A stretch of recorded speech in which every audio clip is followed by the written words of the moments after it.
দর্শক স্বাগত জানাচ্ছি TVN24 নিউজ নেটওয়ার্কের নিয়মিত আয়োজন দি ফিউজ অনুষ্ঠানে আপনাদের সাথে আছি আমি ইহসান জুয়েল।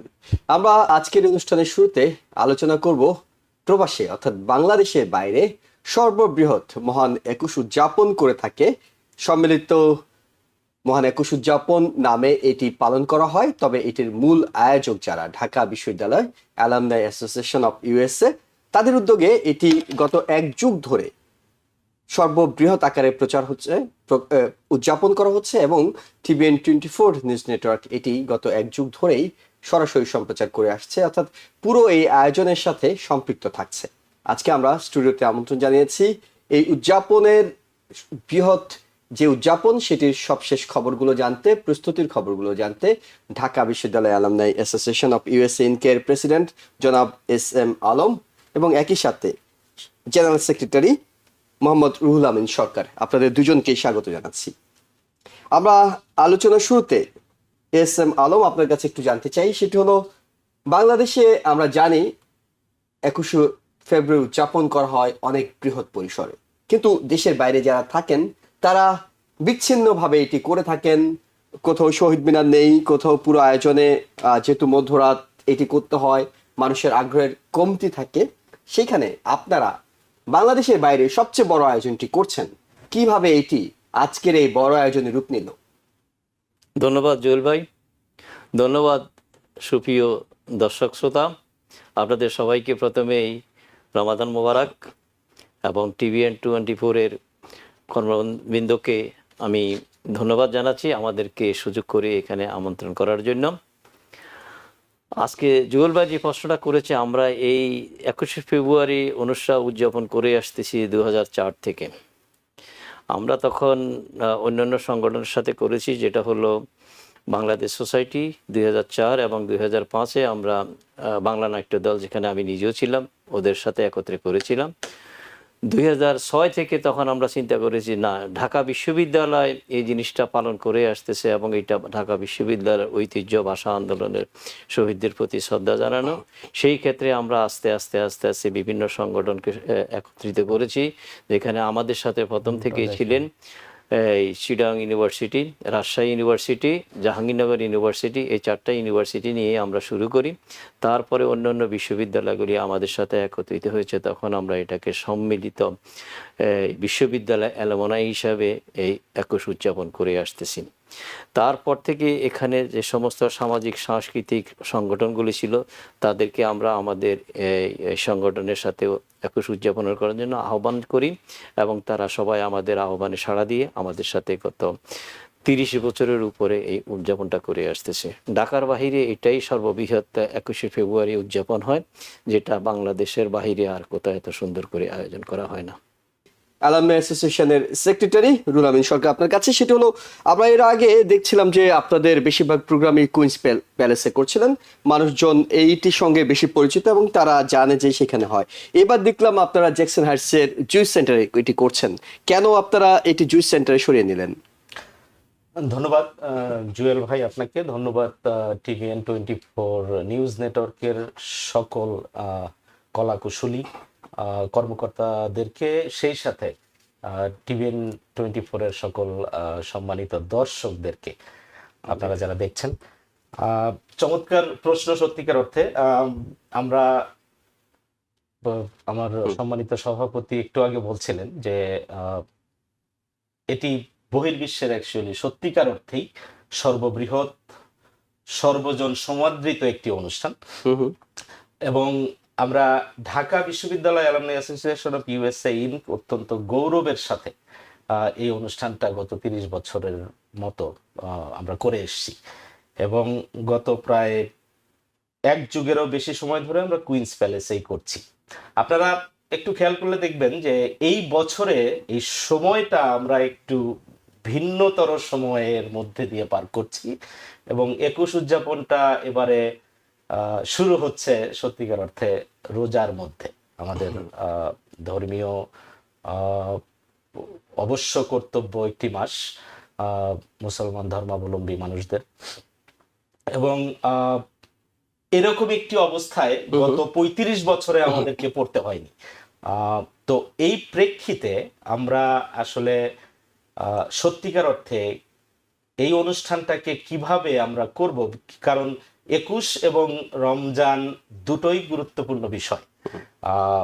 কিন্তু আমরা যেভাবে জিনিসটাকে দেখেছি সেটি হচ্ছে যে দুটির অবস্থান দুই জায়গায়, এবং 21-এর সাথে ঢাকা বিশ্ববিদ্যালয়ের সম্পর্ক অত্যন্ত গভীর। কারণ 21-এর জন্ম হয়েছে ঢাকা বিশ্ববিদ্যালয়ের ক্যাম্পাসে, 21-এর আন্দোলন করেছে ঢাকা বিশ্ববিদ্যালয়ের ছাত্রছাত্রীরা। তো সেই ভাষার আন্দোলনের সম্মানিত শহীদ, আমাদের গর্বের ধন, তাদের স্মৃতির প্রতি শ্রদ্ধা নিবেদনের যে জায়গাটি সেটি হচ্ছে 21শে ফেব্রুয়ারির আয়োজন। তো সেই জায়গা থেকে আমাদেরকে বিভিন্নভাবে চিন্তা করে, ভাবনা করে, অন্যদের সাথে পরামর্শ করে আমাদের সিদ্ধান্ত নিতে একটু দেরি হয়ে গেছে, যার প্রেক্ষিতে যখন আমরা সিদ্ধান্ত নিয়ে ফেলেছি তখন অর্থাৎ স্থানটি আপনারা পাননি বলে করতে পারেননি। ওকে ওকে, সহজ বিষয় হলো এই জায়গাটি অ্যাভেলেবল ছিল না বলে আপনাদেরকে জায়গাটি সরিয়ে নিতে তারপরে হয়েছে। আমরা চেষ্টা করেছি সুন্দর কেন্দ্রমুখী একটি জায়গাতে আমরা অনুষ্ঠানটা করতে, যাতে সবার জন্য সুবিধা হয়। তবে পাশাপাশি আরো একটু বলে রাখি যে এবারের জন্যই এটি হচ্ছে, আগামী 2 বছরও এই অনুষ্ঠান রোজার মধ্যেই পড়বে, এবং আমরা আগামীতে আরো বড় পরিসরে এবং ভালো জায়গায়, সম্ভবত আমরা কুইন্স প্যালেসে আবার ব্যাক করে আসার একটা সম্ভাবনা আছে। জি, আমি একটু MS আলম আপনার কাছে জানি, সেটা হলো যে আমরা জানি অনুষ্ঠানটি 20 তারিখে হচ্ছে, কিন্তু তার আগেই 15 তারিখে একটি পর্ব আপনারা সেরে ফেলেছেন, অর্থাৎ শিশু কিশোরদের মেধা প্রতিযোগিতার সম্পন্ন হয়ে গেছে। সেখানে কেমন সাড়া দেখেছেন? কিংবা আমরা জানি যে আপনারা শুধুমাত্র 21 উদযাপনের মধ্যে সীমাবদ্ধ থাকেন না, আপনারা চান যে এই নতুন প্রজন্ম যাতে 21-এর চেতনাটা লালন করতে পারে, সেই কারণেই আপনারা এই ধরনের আয়োজনটি করেন। সেখানে কেমন সাড়া দেখেছেন এই বছর? ধন্যবাদ জুয়েল ভাই। আমরা সেখানে অনেক সাড়া পেয়েছি, এবং অনেক ছাত্রছাত্রী এখানে এসেছে।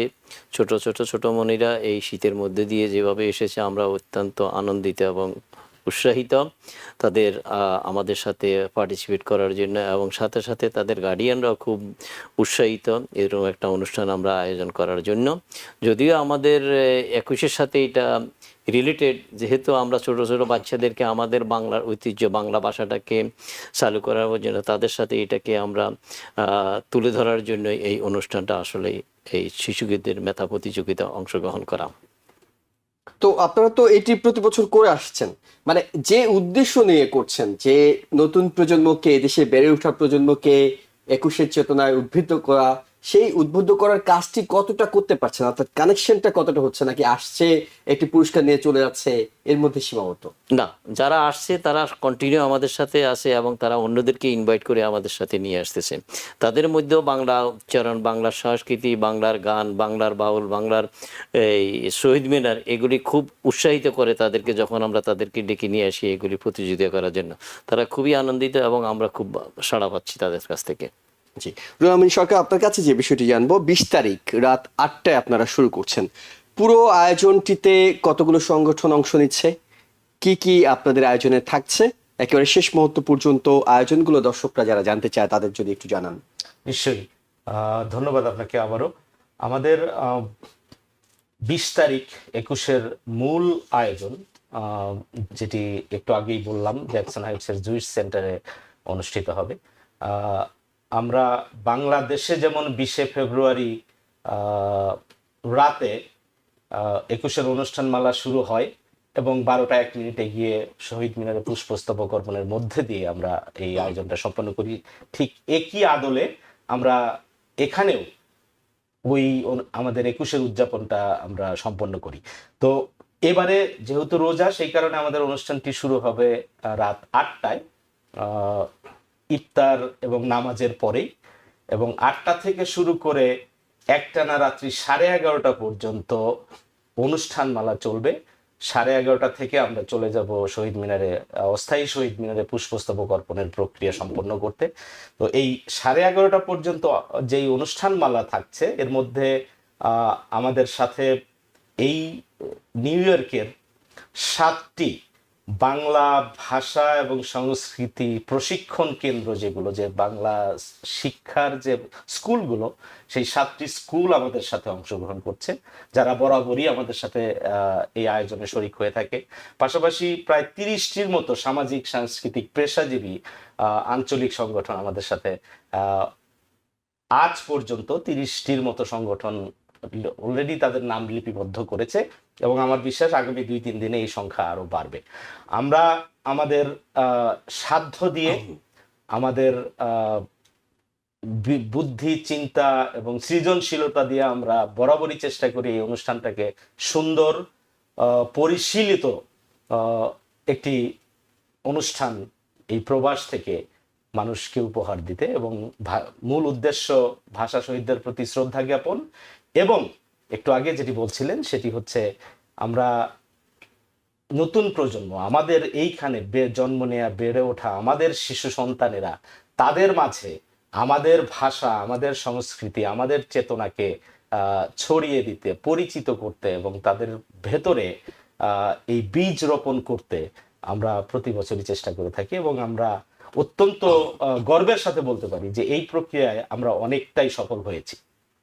আমি একটু MS আলম আপনার কাছে জানি, সেটি হলো একদিকে রমজান মাস, অন্যদিকে শীতের রাত, সবকিছু মিলে এই অনুষ্ঠানটি আয়োজন করতে আমরা জানি যে এত বড় একটি আয়োজনের পিছনে আপনাদেরকে নিরলস শ্রম দিয়ে যেতে হচ্ছে, আপনারা অনেক ব্যস্ততার মধ্যে আছেন, কিন্তু কতটা গুছিয়ে এনেছেন, শেষ সময়ের প্রস্তুতি কতটা, এবং কোন রকম চ্যালেঞ্জ কিংবা কোনো সমস্যা ফেস করছেন কিনা? আমাদের ধন্যবাদ জুয়েল, এগেন আপনাকে। আমাদের চ্যালেঞ্জ যেটা ছিল সেটা ছিল আমরা 21শে ফেব্রুয়ারিটা করব কি করব না, রমজানের মধ্যে করব না রমজানের আগে পরে করব, এই একটা কনফিউশনের মধ্যে আমাদের ডিসিশন নিতে দেরি হয়ে গেছে, যার পরিপ্রেক্ষিতে আমরা কুইন্স সেন্টারে গিয়েছি। আর আমরা চিন্তা করেছি রমজানে যদি আমরা কুইন্স প্যালেসে করি, হয়তো আমরা অত লোক এখানে সমাহিত করতে পারবো না বা অত লোক আসবে না। আমরা ছোট স্পেসে আমাদের ধারাবাহিকতাকে বজায় রাখার জন্যই আমরা জুইস সেন্টারে 21শে ফেব্রুয়ারি করার জন্য চিন্তাভাবনা করেছি, এবং সেটা ঠিক করেছি। কারণ আমরা যাতে পাবলিক যাতে বুঝতে না পারে যে ঢাকা বিশ্ববিদ্যালয় 21 করতেছে না, এই ধরনের মানসিকতা যেন তাদের মধ্যে জন্ম না নেয়, সেই জন্যই আমরা ছোট করেই জুইস সেন্টারে করেছি। তবে আমাদের অনুষ্ঠানটা সম্পূর্ণ গোছানো হয়েছে, আর তেমন কিছু বাকি নেই। মোটামুটি এখন এই প্রস্তুতি মোটামুটি সম্পন্ন। আমাদের অনেক দিন আমাদের এটার পিছনে ব্যয় করতে হয়, অনেক সময় দিতে হয়, অনেক কাজ করতে হয়, কিন্তু সেই ক্ষেত্রে আমরা সব কিছু গুছিয়ে এনেছি, এবং আগামী 20 তারিখ ইনশাল্লাহ আমরা সুন্দর একটা অনুষ্ঠান আপনাদেরকে উপস্থাপন করবো বলেই মনে করি ইনশাল্লাহ। জি, আমাদেরও সেই শুভকামনা আপনাদের জন্য। রুহুল আমিন সরকার, আপনার কাছে জানি সে সময়ের প্রস্তুতি কতটা গুছিয়ে এনেছেন এবং কোন রকম চ্যালেঞ্জ ফেস করছেন কিনা? আমাদের একটি চমৎকার টিম আছে, এবং সেই টিমটি শুধু আমরা ঢাকা বিশ্ববিদ্যালয় অ্যালামনি অ্যাসোসিয়েশনের কার্যকরী কমিটির কর্মকর্তারাই নই, অন্যান্য বিশ্ববিদ্যালয় অ্যালামনি অ্যাসোসিয়েশন, আমাদের কলেজ অ্যালামনাই অ্যাসোসিয়েশন, পাশাপাশি পেশাজীবী সামাজিক সংগঠন, সেই সাথে একটু আগে বললাম যে স্কুলগুলো যারা বাংলা শিক্ষা প্রশিক্ষণ দিয়ে থাকে আমাদের নতুন প্রজন্মের বাচ্চাদেরকে, এরা সবাই মিলে আমাদের প্রতি বছরের আয়োজনটাকে এত শক্তভাবে আঁকড়ে ধরে এটাকে সফল করার জন্য উঠে পড়ে লেগে থাকে যে আমাদের কোনো জায়গায় কোনো ঘাটতি আমরা অনুভব করি না। আমরা পুরোপুরি প্রস্তুত।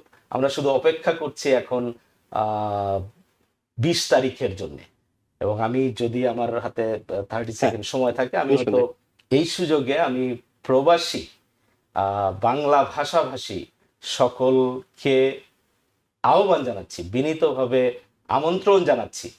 আমি জানি আমরা একটি ভিন্ন সময়ে দাঁড়ানো, তারপরেও আপনাদের অংশগ্রহণের, আপনাদের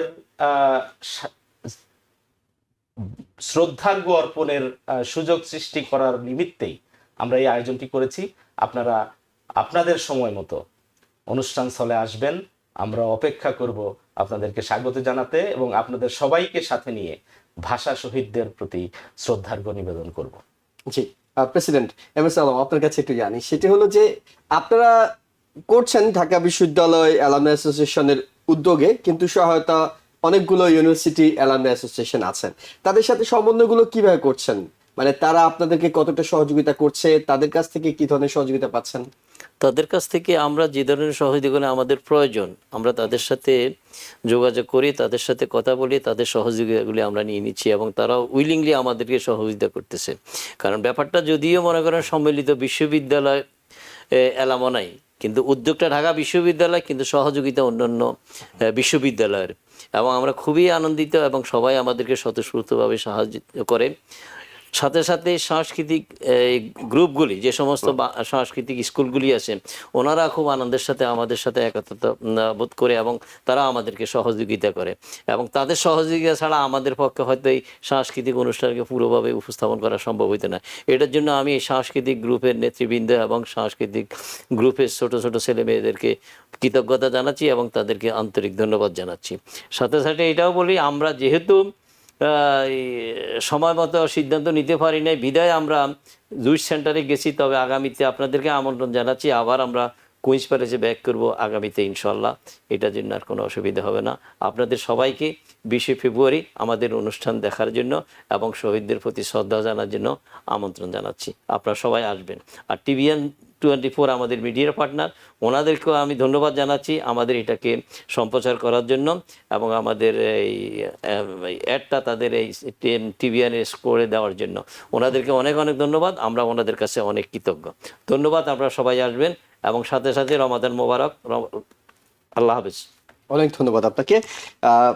রুল ভাই, একেবারে শেষ মিনিটে আছি আমরা, যদি যারা দর্শকরা দেখছেন আসার জন্য যদি আপনাদের পক্ষ থেকে, সংগঠনের পক্ষ থেকে কোনো অনুরোধ জানানোর থাকে। ধন্যবাদ।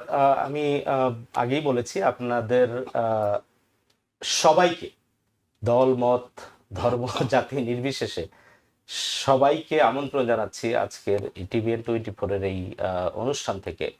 ঢাকা বিশ্ববিদ্যালয় অ্যালামনাই অ্যাসোসিয়েশন অফ USA ইনকের উদ্যোগে সম্মিলিত বিশ্ববিদ্যালয় অ্যালামনাই অ্যাসোসিয়েশন, সামাজিক সাংস্কৃতিক পেশাজীবী এবং আঞ্চলিক সংগঠনের সহযোগিতায় আমরা যেই আয়োজনটি করছি, আপনারা আমাদের সাথে শরিক হবেন, এই আয়োজনে অংশগ্রহণ করবেন এবং ভাষা শহীদদের প্রতি শ্রদ্ধা জানাবেন। আমি কৃতজ্ঞতা জানাচ্ছি সকল বিশ্ববিদ্যালয় অ্যালামনাই অ্যাসোসিয়েশনের নেতৃবৃন্দকে, পাশাপাশি অন্যান্য সকল সংগঠন যারা আমাদের সাথে অংশগ্রহণ করছেন সবাইকে, সকল নেতৃবৃন্দকে ধন্যবাদ। অনেক ধন্যবাদ আপনাদের দুজনকেও। ঢাকা বিশ্ববিদ্যালয় অ্যালামনাই অ্যাসোসিয়েশন অফ USA ইনকের প্রেসিডেন্ট MS আলম এবং জেনারেল সেক্রেটারি মোহাম্মদ রুহুল আমিন সরকার, আপনাদেরকেও ধন্যবাদ। আপনাদের ব্যস্ততার মধ্য থেকে এসে দর্শকদেরকে অন্তত তথ্যগুলো জানিয়ে গেলেন এবং একই সাথে আপনাদের সবার আমন্ত্রণ রইল 20 তারিখ রাত 8টায়। ধন্যবাদ আমাদেরকে আমন্ত্রণ জানার জন্য এবং এই সুযোগ করে দেওয়ার জন্য। অনেক অনেক ধন্যবাদ আপনাদেরকে। দর্শক, একটা ছোট্ট বিরতিতে যাচ্ছি। বিরতির পর ভিন্ন একটি বিষয় নিয়ে আলোচনা করব, আমাদের সঙ্গে থাকুন। দর্শককে আবারও স্বাগত জানাচ্ছি দি ভিউজ অনুষ্ঠানে। আপনাদের সাথে আছি আমি এহসান জুয়েল। এই পর্যায়ে আমরা কথা বলবো আমেরিকার মূলধারা রাজনীতিতে বাংলাদেশিদের অংশগ্রহণ কতটা বাড়ছে, কতটা শক্তিশালী হচ্ছে, সেই সব বিষয় নিয়ে কথা বলতে আমরা স্টুডিওতে আমন্ত্রণ জানিয়েছি রাইজ আপ নিউ ইয়র্ক সিটির প্রেসিডেন্ট ও ফাউন্ডার শামসুল হক। শামসুল ভাই, আপনাকে স্বাগত জানাচ্ছি। আপনাকে অনেক ধন্যবাদ। আপনার সব ভিউয়ার্সদেরকে যারা প্র্যাকটিস করতেছেন রিলিজন, রমাদান কারিম। আমরা জানি আপনার অনেকগুলো পরিচয় আছে, আপনি NYPD লিউটেন্যান্ট ছিলেন, আরো অনেকগুলো পরিচয় হয়তো আমরা আস্তে আস্তে দেব। শুরুতে যে বিষয়টি জানতে চাই, রাইজ আপ নিউ ইয়র্ক সিটির উদ্যোগে আপনারা এই মাসেই একটি বড় ধরনের থার্ড লিডারশিপ সামিট করেছেন, যেখানে আমরা দেখেছি মূলধারার অনেক রাজনীতিবিদরা এসেছে, কংগ্রেসম্যান ক্যান্ডিডেট থেকে শুরু করে স্টেট সেনেটর প্রার্থী, অ্যাসেম্বলিম্যান প্রার্থী, সবাই এসেছেন। এই আয়োজনের মাধ্যমে আপনি মূলত মূলধারার রাজনীতিবিদদের সাথে বাংলাদেশিদের একটা ভালো সেতু বন্ধন ঘটিয়েছেন। থার্ড লিডারশিপ সামিটের প্রাপ্তি কি? আমাদের গোলটা হচ্ছে যে আমরা বাংলাদেশি যারা আছে তাদের সাথে একটা কানেকশন দরকার মেইন স্ট্রিমের, এবং মেইন স্ট্রিমে যারা আছে ইলেক্টেড অফিসিয়ালস তারা আমাদেরকে চিনুক, জানুক এবং আমাদের কাছে আসুক। যখন আমাদের কাছে আসবে, যখন আমাদের সাথে কথা বলবে, তখন আমাদের কমিউনিটি যে সমস্যাগুলা আমরা ওদের কাছে তুলে ধরতে পারবো। আমরা বলতে পারবো যে how can we help you and how can they help us out. এই জিনিসটার জন্য এই রাইজ আপ লিডারশিপ করা। ওকে, কেমন সংখ্যক মূলধারার রাজনীতিবিদরা এসেছিলেন, কেমন ক্যান্ডিডেটরা এসেছিলেন, তারা কি বলেছেন আসলে এই সামিটে এসে? যারা আসছেন তাদের মধ্যে new York city controller candidate 2 জন আসছিলেন, কংগ্রেশনাল ক্যান্ডিডেট আসছিলেন 2-3 জন, আপনি ইয়ের স্টেট সেনেট ক্যান্ডিডেট কয়েকজন আসছিলেন, স্টেট অ্যাসেম্বলি ক্যান্ডিডেট কয়েকজন আসছিলেন, সর্বমোট 18-19 জনের মতো আসছিলেন আমাদের এই ইভেন্টে। যে কথাগুলো বলছেন যে আমাদের কমিউনিটিতে ওনারা শুনবেন, কাজ করবেন এবং আহ্বান জানাচ্ছেন ওনারা যে আমাদের এই যে এই বছর বাংলাদেশিরা যেভাবে ভোট দিচ্ছেন, ওনারা এনকারেজ করতেছেন আমাদেরকে আরও করার জন্য।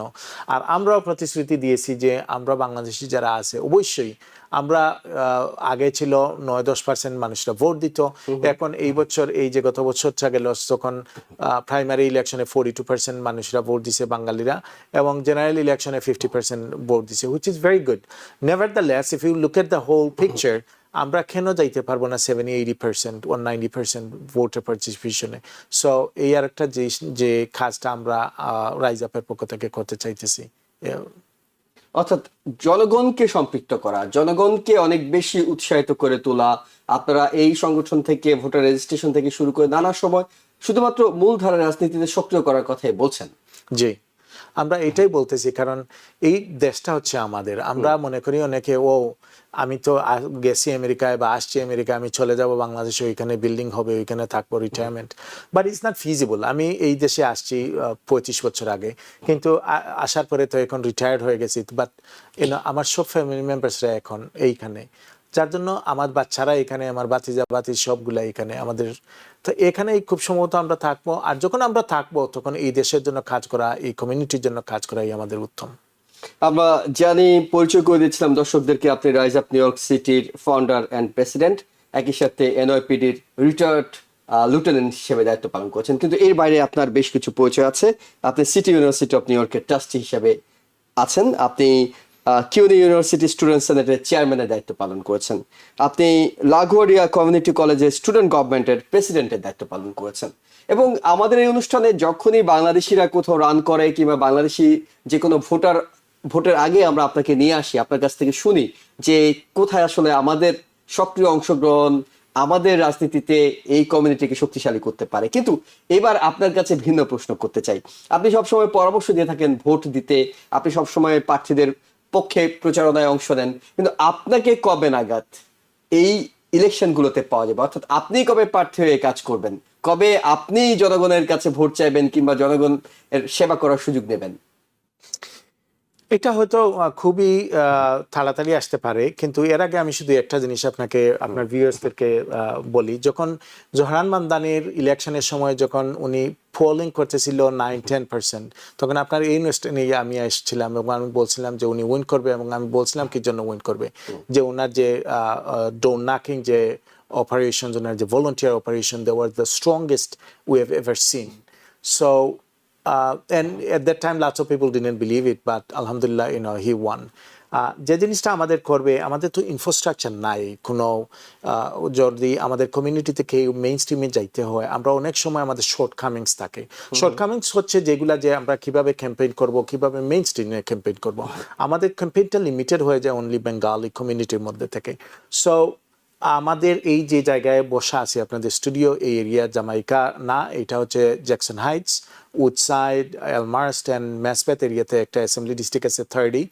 তো এইটার বর্তমানে হইতেছে যে অ্যাসেম্বলি মেম্বার ছিল, উনি গত সপ্তাহে বলছেন যে উনি স্টেট সেনেটে রান করবেন। কথার অর্থ হচ্ছে যে এই স্টেট অ্যাসেম্বলি পজিশনটা খালি। তা আমার ফ্রেন্ডসরা অনেকে বলতেছেন, আমার সমর্থক যারা অনেক দিন 20-30 বছর থেকে যারা চিনেন, তারা আমাকে এনকারেজ করার জন্য করতেছেন যে রান করার জন্য। অ্যান্ড আমিও সিরিয়াসলি কনসিডার করতেছি, কারণ ইটস এ গোল্ডেন অপরচুনিটি, কারণ এখানে heavily concentrated Bangladeshis আছে, but obviously if I do decide to run, it has to be a campaign for all people, not only for Bengali, and inshallah I'll let you know if I do decide to run. কিন্তু এইখানে অনেকেই মনে করেন যেহেতু অনেক Bangladeshi voter আছেন, তাই অনেক সময় আমাদের যেটা হয় কমিউনিটিতে অনেক সময় যে একই জায়গায় যেখানে একটু বাংলাদেশি মানুষ বেশি থাকেন, সেখানে একাধিক বাংলাদেশি প্রার্থী হওয়ার পরিকল্পনা করেন, কিন্তু আগে যে কাজ করে আসা, অর্থাৎ হঠাৎ করে প্রার্থী না হয়ে পিছন থেকে আপনার কিছু ব্যাকগ্রাউন্ড থাকা, আপনি কমিউনিটির জন্য কাজ করা, ভোটার রেজিস্ট্রেশনের জন্য কাজ করা, এই জায়গাগুলো অনেক গুরুত্বপূর্ণ। সেটি অবশ্যই, বিবেচনা না জি। করে অনেকে হঠাৎ করে হয়তো প্রার্থী হয়ে বসেন, প্রার্থী হয়ে তিনি হয়তো কিছু ভোট কেটে ফেলেন, যেটি হয়তো আমাদের লিডার বের হয়ে আসতে কমিউনিটি থেকে অনেক সময় সমস্যা তৈরি হয়। এক্ষেত্রে ঐক্যবদ্ধ একজন প্রার্থী কিংবা আপনি নির্বাচন করলে আপনার সাথে সবার সহযোগিতা, সবাইকে এক করে বিভিন্ন যে সংগঠনগুলো আছে বাংলাদেশি তাদেরকে এক করে কিভাবে কাজ করার পরিকল্পনা আপনার আছে? আমি এই এরিয়ার যে মুরব্বী যারা আছেন, যারা এই এরিয়াতে বসবাস করেন, আমি তাদের সবার কাছে যাব, সবার কাছে ডোনাট করব, সবার কাছে ওনাদের সাহায্য চাইবো, ওনাদের ব্লেসিং চাইবো। আমি যেই নন প্রফিট অর্গানাইজেশন যেগুলো আছে তাদের কাছে যাব, আমি বিজনেসম্যান যারা আছে, যারা রেসিডেন্টস আছে সবার কাছে যাব। এটা হচ্ছে বাঙালিদের সাথে। কিন্তু বাংলাদেশি তো সবাই না, এখানে হচ্ছে 1 লাখের উপরে মানুষ বাসিন্দা আছে। So how do I connect to the rest of the community? So আমার চার্চগুলোতে যাওয়া লাগবে, আমি অন্যান্য যে নন প্রফিট অর্গানাইজেশনসগুলো আছে, অন্যান্য কমিটির অর্গানাইজেশনসগুলো আছে, অন্যান্য ইউনিয়নসগুলো আছে, এদের সাথে আমি কাজ করে একটা কোয়ালিশন বিল্ড করে উইন করার আশা ব্যক্ত করতেছি। আর আরেকটা জিনিস হচ্ছে যে আপনি যে ইলেক্টেড হবেন না, সবকিছু আপনি যেগুলা বলবেন যে আপনি এগুলা করবেন, এগুলা তো করতে পারবেন না unless you have a coalition, right? And I want to build a coalition that it would be sustainable not only in the city but in the state where we can make things happen. এবং এর জন্য তো আসলে আমরা যদি ধরে নিই Democratic পার্টির মূল ধারা থেকে একটা সমর্থন দরকার, কিংবা তাদের এক ধরনের আপনার পিছনে তারা আছে, এই ধরনের বিষয়গুলো আছে। এই ধরনের জায়গাগুলোতে আপনার যোগাযোগটা কতটা ভালো? আমার যোগাযোগটা অতি উত্তম, কিন্তু আপনি আরো একটা জিনিস খেয়াল রাখা লাগবে যে যে পলিটিক্স গুলা যারা আছে, যেমন কুইন্সের পলিটিক্স বলি, টম মেন্টন যখন ছিলেন কুইন্স কাউন্টির ডেমোক্রেটিক পার্টির চেয়ারম্যান, অন্য কেউ কারো সাহস ছিল না ওনার বিরুদ্ধে রান করা। উনি ক্রাশ করে চাইলে দিতেন। ওনাদের এই পলিটিক্যাল প্রাওয়েসনেস ছিল, ওনাদের ওই অর্গানাইজেশন স্ট্রাকচার ছিল। এরপরে আসলেন জো ক্রাউলি, অনেক দিন ছিলেন। জো ক্রাউলি গেছেন, এখন মিক্স আছেন। তা ওনাদের একটা অর্গানাইজেশন ছিল, ওরা চায় যে সবসময় এমন মানুষ দরকার যে ওদের মানুষ দরকার। তা আমাদের মানুষদেরকে কোনো সময় ওরা বসবে না বলে, হেই ভাই আসেন আপনাকেই ওইখানে দেখি। We have to earn it and we have to fight for our rights, we have to fight for our community, and if I do run, ইনশাল্লাহ I'll do all of those things. এবং আমরা জানি যে আপনার বাইরেও আরো বেশ কিছু বাংলাদেশি প্রার্থী যারা হয়তো অ্যাসেম্বলিম্যানের বিভিন্ন জায়গায় নির্বাচন করার কথা ভাবছেন। আমরা যদি ব্রঙ্কসে দেখি ডিস্ট্রিক্ট 87 সম্ভবত জাকির চৌধুরী, আবার আপনাদের প্রোগ্রামে আরো বেশ কয়েকজন এসেছিলেন যারা মাহতাব, অনেকে এসেছিলেন যারা ভাবছেন যে তারা নির্বাচন করবেন। এটি তো একটা বড় অ্যাচিভমেন্ট যে অন্তত এখন বাংলাদেশিরা সাহস করছে নির্বাচন করা, তারা ক্যাম্পেইন করছে, তারা বিভিন্ন জায়গায় যাচ্ছে, অন্তত ইন্টারেস্টটা শো করছে। এই যে বাংলাদেশিরা এখন মূলধারার রাজনীতিতে যাওয়ার প্ল্যান করছে, তারা এটিও জানে যে সব ভোটার বাংলাদেশি নয়, তারপরে তারা প্ল্যান করছে। এটির পিছনে কি কাজ করছে বলে আপনার ধারণা? আমার মনে হয় এখন বাঙালিরা বুঝতে পারতেছে যে এইটাই আমাদের দেশ। অবশ্য আমরা বাংলাদেশি হিসাবে আমাদের মনে সবসময় বাংলাদেশের জন্য একটা কাজ করবে, রাইট? কিন্তু এইটা আমাদের দেশ, এইটা আমার কমিউনিটি। আমরা যে উৎসাহীতে আসি, যে যেখানে এটা থাকে, আমাদেরকে যে জিনিসগুলো এফেক্ট করবে সব কমিউনিটিদেরকে এফেক্ট করবে। যেমন একটা এক্সাম্পল আপনাকে বলি, যে এলমাস্ট হসপিটাল আপনি যদি যান, আপনি 4-5 ঘন্টার ভিতরে বাইরেতে আসতে পারবেন না। ইমার্জেন্সি রুমে যদি যান, এখানে 8-10 ঘন্টা, 12 ঘন্টা, 14 ঘন্টা থাকা লাগে। কি জন্য হয় এটা? আমাদের যদি হয় আমাদেরকে এফেক্ট করে, নন বাংলাদেশি যদি যায় তাদেরকে এফেক্ট করে। But somebody has to fight for it, right? And so when I say that I'm going to fight for our community, it's not necessarily only for Bangladeshi community. I'm talking about the community that we live around, regardless of their race, regardless of their religion, regardless of their ethnic background or gender or etc. এবং এটির জন্য তো বলছিলেন যে বাংলাদেশে হয়তো 40% ভোটাররা vote দিয়েছেন, কিন্তু আপনি বিভিন্ন সময় বলে থাকেন যে পাস মার্কস কখনো 40% হওয়া উচিত নয়। পাস মার্কস হতে হলে, ভালো গ্রেডের হতে হলে সেটি 80% হওয়া উচিত। তাহলে এই জায়গাটাতে অর্থাৎ ভোটারদেরকে রেজিস্ট্রেশন করানো এবং কেন্দ্রে নিয়ে যাওয়া, ভোট দিতে উৎসাহিত করা, এটির পিছনে আপনি কি প্ল্যান করছেন? যেহেতু আপনার নির্বাচনের একটি বিষয় আছে, তাদেরকে কিভাবে অনেক বেশি সংখ্যায় রেজিস্ট্রেশন এবং কেন্দ্রে নিয়ে যাওয়া যায়? এটা ভোটার এডুকেশন ছাড়া, কারণ voter education voter participation increase করে। আর there has to be why I have to vote, what's the benefit for us, and এই জিনিসটাই আমাদেরকে কানেক্ট করা লাগবে।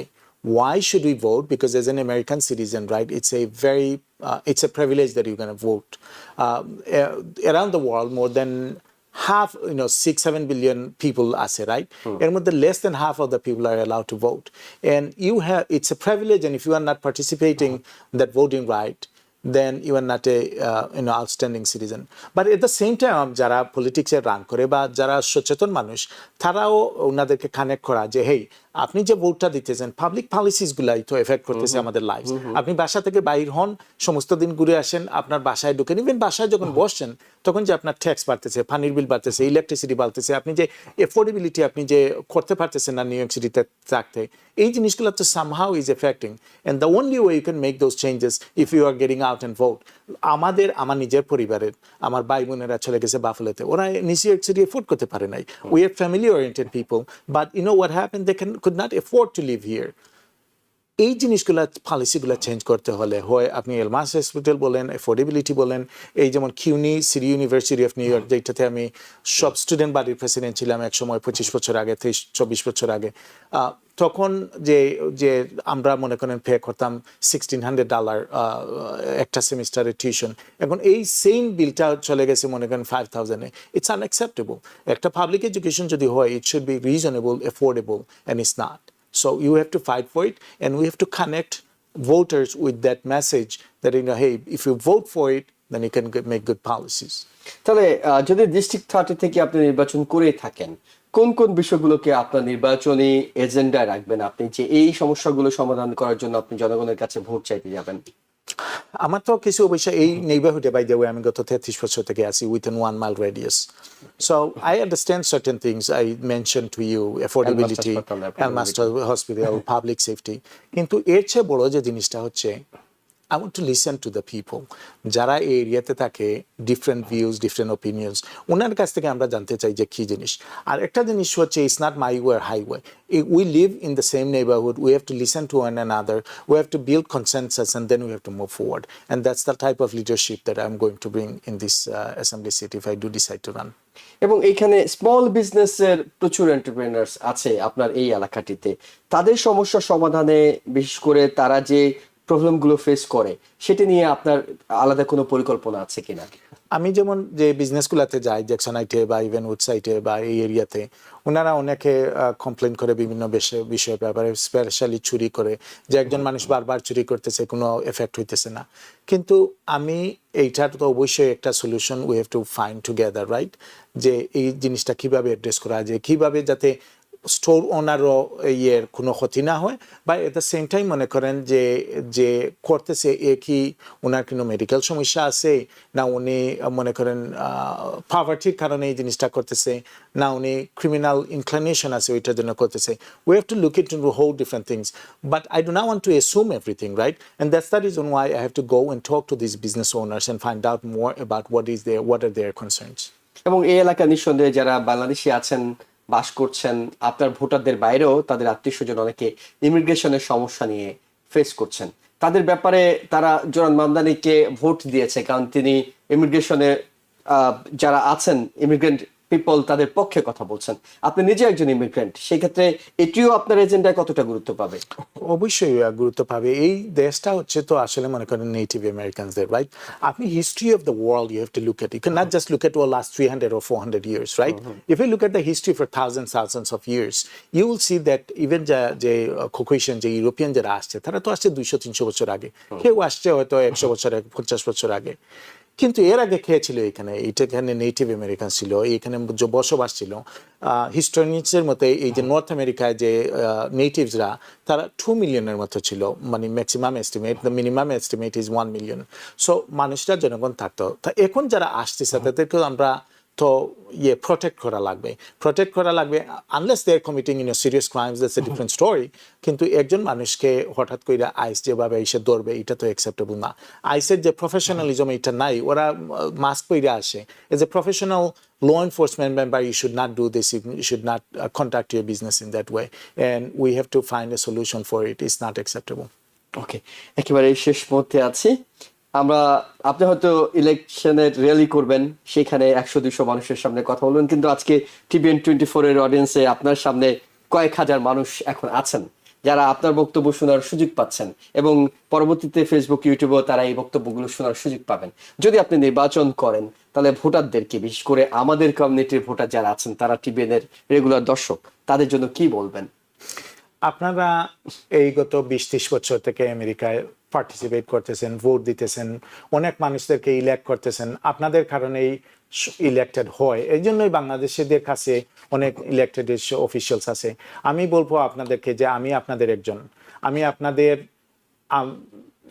এই দেশে আসছি, আমি ট্যাক্সি ড্রাইভ, যদিও আমার লাইসেন্স ছিল, করি নাই, কিন্তু আমি ফুড ডেলিভারি দিছি, আমি ডিশওয়াশের কাজ করছি, আমি ডেলিম্যান ছিলাম, আমি পুলিশ অফিসার ছিলাম, লিeutenant কমান্ডার ছিলাম। আমি আপনাদের যে সমস্যাগুলা আমি জানি, আমি বুঝি এবং আমি willing to listen, but this is your time. আপনারা অন্যান্যদেরকে ইলেক্ট করেছেন, আমি বিশ্বাস করি আমি এবং আমার মতো যারা আছে, যারা রান করতেছে বাঙালিরা, তাদেরকেও আপনারা ইলেক্ট করাইবেন। আপনারা চাইলে পারবেন, ইনশাআল্লাহ পারবেন।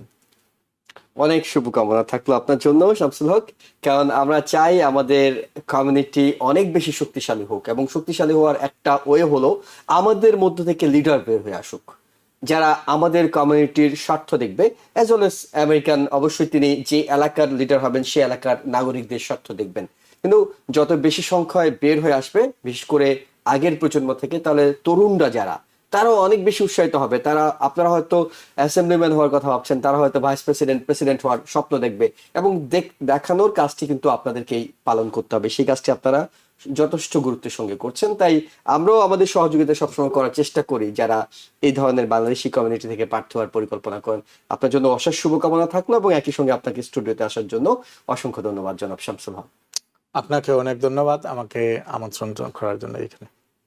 দর্শক, এ ছিল টিবিএন 24 নিউজ নেটওয়ার্কের দি ফিউজ অনুষ্ঠানের আজকের আয়োজন। রাত 8টায় আওয়ার ডেমোক্রেসি অনুষ্ঠান দেখার আমন্ত্রণ জানিয়ে শেষ করছি। ভালো থাকবেন। টিবিএন 24 টেলিভিশন দেখতে আজই কল করুন 7187776556। লগ ইন করুন www.totalcablebd.com। নিউ ইয়র্ক থেকে সম্প্রচারিত টিবিএন 24 টেলিভিশন বিশ্বজুড়ে বাঙালির কণ্ঠস্বর।